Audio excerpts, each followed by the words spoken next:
essa participação da pequena empresa, ou seja, não tem escala, a gente não aguenta competir. E o resultado prático é que a gente produz déficits astronômicos. Cada vez que a gente cresce um pouquinho, a gente produz um déficit, desvaloriza a moeda, quebra, desmoraliza o Fernando Henrique, cai, entra o Lula, salvou-se porque as nossas commodities estavam vendidas muito caras, né? Estava vendendo $190 a tonelada de minério de ferro, quando o Lula entregou para a Dilma. Quando a Dilma foi derrubada, estava vendendo a mesma tonelada por 38.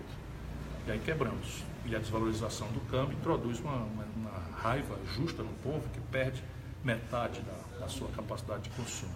E terceiro, desenvolvimento, porque o Brasil de 80 para cá, só para você ver, não tem a ver com o Fernando Henrique nem com o Lula, tem a ver com o modelo. De 80 para cá, o Brasil cresce ridículos 2% ao ano. E a população cresce 1,7% ao ano. Então, por cabeça, nós estamos mais ou menos parados. 0,4% ao ano. Dado que a concentração de renda produziu uma aberração, no momento em que eu lhe falo, 5 brasileiros, ou seja, os dedos de uma mão, acumulam a fortuna equivalente ao que possuem 100 milhões de brasileiros mais pobres. Então você tem que o país está estagnado. E está estagnado porque há um erro estratégico que foi introduzido pelo Fernando Henrique e mantido no governo Lula e Dilma, que é botar a economia num piloto automático de juro flutuante, quer dizer, de juro alto, câmbio flutuante e superávit primário, sem um cálculo dos investimentos e do preço do não investimento. Isso tudo pode e deve ser revogado. E aí você tem providências 1000. Para começar, 60 milhões de brasileiros inadimplentes, ou você consolida esse passivo privado ou não tem saída. Questão fiscal, quer dizer, o Brasil está com um buraco na conta, quando terminou o ano passado, de 140 bilhões de reais, já investindo mal e porcamente quase nada, né? Menos de metade de 1% do PIB no investimento. E por fim, você tem esse problema do desequilíbrio estrutural, que cresceu, importa.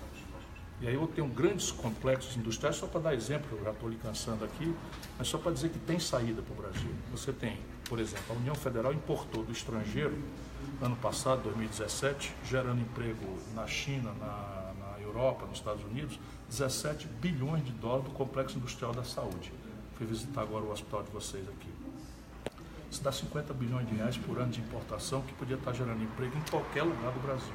E não importando. E não importando, porque são perfis tecnológicos ultrapassados, por exemplo, prótese, cama de hospital, cadeira de roda, bengala, sabe, 80% dos fármacos, dos remédios com patente vencida, tudo isso você faz com as universidades. Engenharia reversa, copia, não tem nenhum grande desafio ainda, vai ter no futuro, né? Depois você tem um complexo industrial do petróleo e gás. O brasileiro, na hora que souber, vai me ajudar a virar esse jogo, mas 60 de cada 100 litros de óleo diesel que os ônibus do Brasil estão queimando nas ruas das cidades vem do estrangeiro. Uma potência monstruosa do Brasil em matéria de petróleo adotou a política de exportar petróleo bruto barato e comprar óleo diesel, lubrificante e gasolina do estrangeiro, gerando emprego com salário bom, emprego e impostos altos no estrangeiro. Só para você ter uma ideia, os americanos nunca imaginaram na vida exportar gasolina. Hoje 12% das exportações americanas são gasolina e óleo diesel para o Brasil. Nós chegamos ao limite do fundo do poço. Depois você tem um complexo industrial da defesa, essa montanha de dinheiro que a gente gasta, até as fardas do exército. Outro dia uma empresa chinesa ganhou a licitação para fornecer. O vexame seria tão grande que foi anulada essa concorrência, mas o Brasil tem que ter uma política de industrialização vinculada às compras para razões de defesa. E terceiro, o complexo industrial do agronegócio. Só veja, nós estamos aqui no Oeste Santa Catarina, tem uma importância grave, vamos dizer, reflorestamento, etc. Todos os insumos, 40% não tem do estoque do estrangeiro.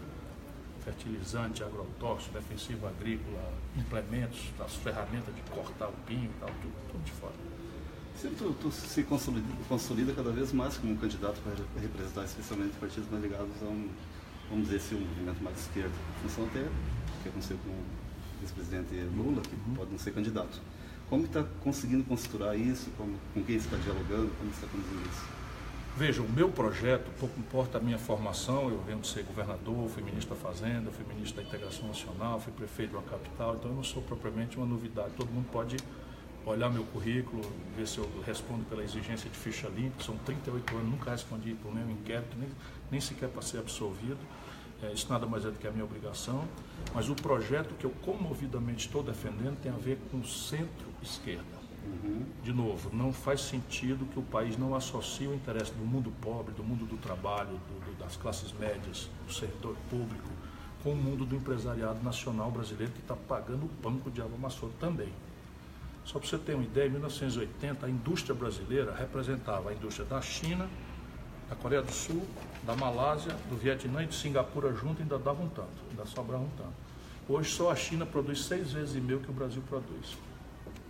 Nós estamos desindustrializando o Brasil. E nossa conta de eletroeletrônico, de química fina, de novos materiais, de informática, de carro, não dá para ser paga com minério de ferro bruto, petróleo bruto e soja. Doutor Ciro, o que o senhor me fala da educação? Bom, isso radicalmente é o que emancipa ou não emancipa uma nação. Não é? No Ceará nós temos 77 das 100 melhores escolas do Brasil, sendo um dos estados mais pobres.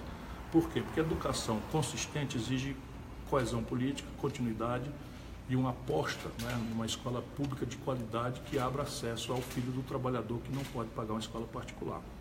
E acabamos criando uma emulação que hoje virou um fator de disputa política, né, quem consegue o melhor indicador ou não. E eu pretendo muito trazer essa experiência para o Brasil. Muito obrigado. Obrigado, gente.